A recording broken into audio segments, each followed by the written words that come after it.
The Alpha Pack event dropped yesterday with a continuation of a less than stellar narrative event for Season 2, bringing with it some changes to Last Spartan Standing, some of which I don't necessarily love, but we also have a new event announced coming in September, and Twitch drops this weekend to end it with some good news. Let's get right into it. Alpha Pack dropped yesterday, and somebody at 343 decided it was a great idea to add the energy sword to a game mode where enemies are camoed more than scared lizards. You can see what the loadouts used to be and what they are now, and while I like making the sidekick harder to obtain and the new loadouts overall, this is not the game mode for the energy sword or the grav hammer for that matter. The number of items in this mode are really the difference between winning and losing a lot of the time, and the camo is strong enough without the help of the sword as well. Speaking of changes, with 5 or less Spartans left, stop dropping the camo and the overshield.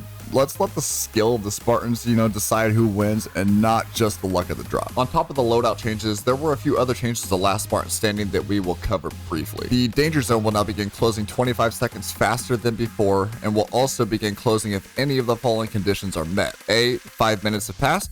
B, all players are out of respawns. C, 5 players are remaining in the match regardless of the remaining respawns. And I love all of these changes to help quicken up the pace of the Last Spartan Standing matches, honestly. Collecting enemy AI bubbles after an enemy dies will now reward 500 XP instead of 300 XP, which seems like an unnecessary change, helping those rat bastards out that like to hide the whole match, but hey, that's just me. And for you self-destructing folks, you'll no longer lose 100 XP when you go on and kill yourself. Even though this has been resolved, I wanted to touch on this real quick since I got a lot of comments about it on yesterday's video. Some of you might have noticed the sentry stance was mistakenly added as the ultimate reward at the start of the event yesterday. Well, that was updated a few hours later and will now correctly show that the tactical clippy is the ultimate reward. The Yappening event, Yappity Yap Don't Yap Back, arrives to Halo Infinite September 6th through the 20th, which is an event from the Master Chief Collection in which Yap Yap the Destroyer took over the MCC. The Yappening event comes with the standard 10 item event pass that includes weapon and armor skins, a stance, and a new kill effect, which honestly looks pretty sweet. The ultimate challenge rewards during this event were also leaked, but remember, these are leaks, so take them with a dash of the salts.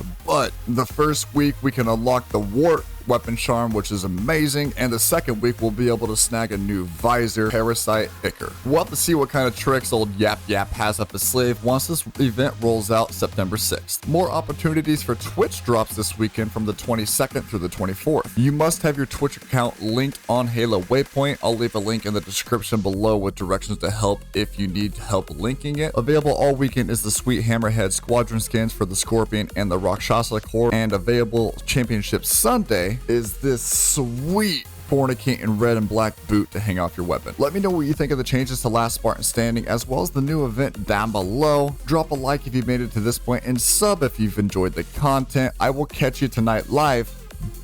Bye.